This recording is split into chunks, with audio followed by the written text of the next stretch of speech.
We finally have an actual teaser for the Garden Subfloor, and it's about time.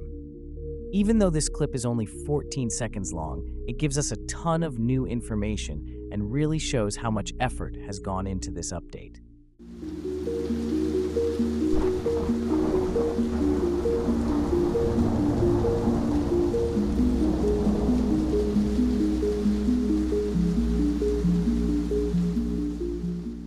The developers have been working on this for months, and now we're finally getting a proper look at what's coming. There's a lot to go over, from the entrance itself to some small but important details hidden in the teaser.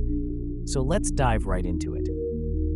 Right away, this teaser confirms something that many of us had already suspected. The entrance to the garden subfloor is located somewhere in the greenhouse. But now, we have a major new detail. The large door is completely covered in vines. This isn't just for decoration. It means that players will need the shears to cut through them in order to get inside. We already know that shears can be found in the courtyard, which appears just before the greenhouse begins, so actually getting them shouldn't be too difficult. However, there's something strange about this teaser that you might not have noticed at first. The door doesn't seem to be in room 99 anymore. If you take a closer look at the background, the room behind the door is not the typical end of the greenhouse where room 100 would be.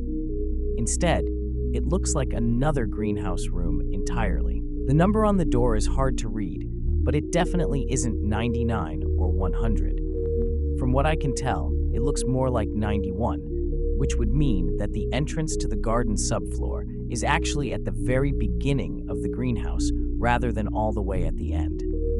If that's true, then players won't have to deal with the most difficult part of the game just to reach this new area.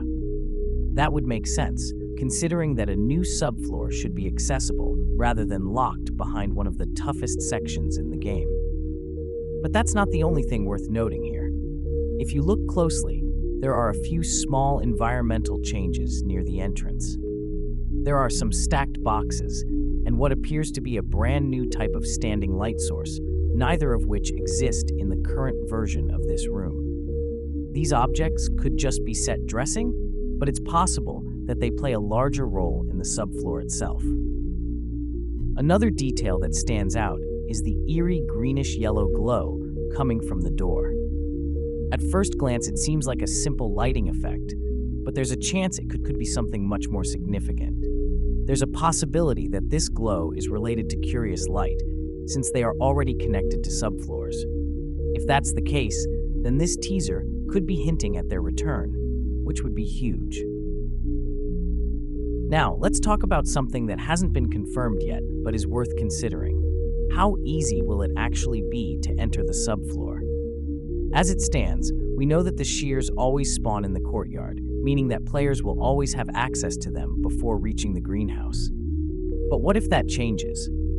There's a chance that once this update releases, the shears in the courtyard could be removed entirely, making them much harder to obtain. If that happens, then the only way to access the garden subfloor would be to rift a pair of shears from the mines and carry them all the way to the greenhouse.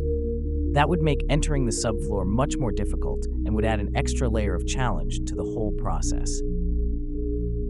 Again, this is just speculation for now, but it's something to keep in mind. One last thing to think about is whether this subfloor might have connections to something much older in the game's lore. Could we see the return of Veridis? Maybe even a completely new, long-forgotten light?